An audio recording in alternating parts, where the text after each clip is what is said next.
Well, it's just after 1 p.m. here, local time in Gaza City, and for the first time in nearly 12 days, the Israeli military has assured Gazans that there won't be any airstrikes or bombardment for the next 3 hours. So we're going to head out and we're going to take a look on the Palestinian street, see what people are going to try to do, what they're going to try to get their hands on in those 3 hours. Well, throughout the past 12 days of this war, food has been very difficult to come by for many people who have been very afraid to venture out to the streets and stores. And this store just opened up after the Israelis announced that the ceasefire was going to go into effect for 3 hours. We've come here. It's been exceptionally busy in the few hours that it has been open. But he says once that ceasefire is over, he will close back up again. It will be very uncertain times for the families here.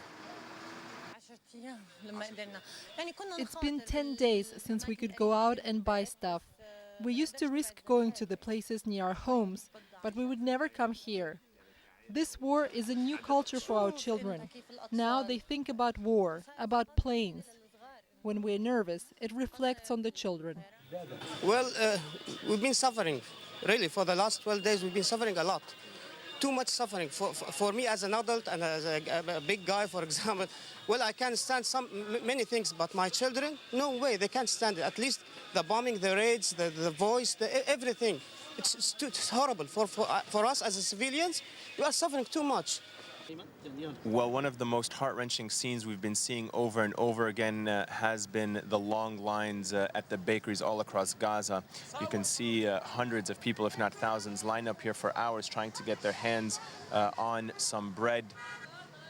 Well, the scene all across Gaza's bakeries has been like this one behind me, very tense as people wait for hours to try to get their hand on some bread. Throughout this entire conflict, it has been one of the few places that has consistently remained open. But now, during these 3 hours of the ceasefire, the lines have gotten much longer and tensions are running very high. So certainly the people here are very concerned that after those 3 hours expire, once again the fighting could start and mobility for them to make it this far and get to these bakeries will become that much more difficult. I've been waiting since 8 a.m. to get some bread, and we'll only get half a portion. We can only make it here every 3 days.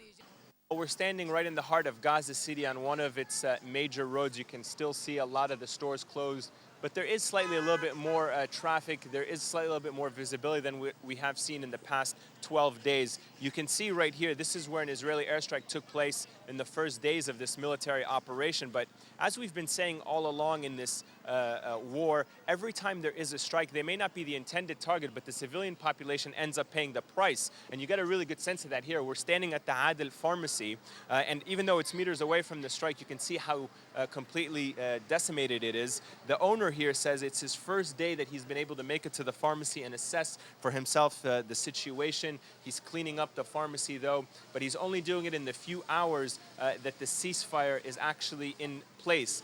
At 4 p.m. and in about 45 minutes, when the ceasefire expires, he will shut down and have to go back home.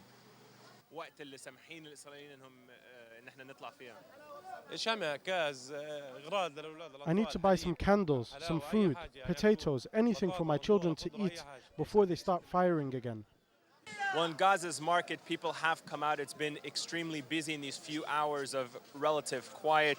You can see people are selling food right from the back of their trucks. Time is definitely of the essence, and they're certainly limited on that before Israel begins its bombardment again. They're trying to get their hands on everything, including candles. Electricity has been cut throughout the entire Gaza Strip, and 1.5 million people have been left in the dark. So it is a bit chaotic here in the market as people try to get their hands on whatever is being sold. Everyone is complaining, though, that there's no electricity, no clean running water, and that has made the situation for them very difficult. At the end of the day, they are concerned, though, because in about 45 minutes' time, the ceasefire will end. A lot of these people told us they will be heading back home, and the uncertainty of life will once again grip them as it has been for the past 12 days.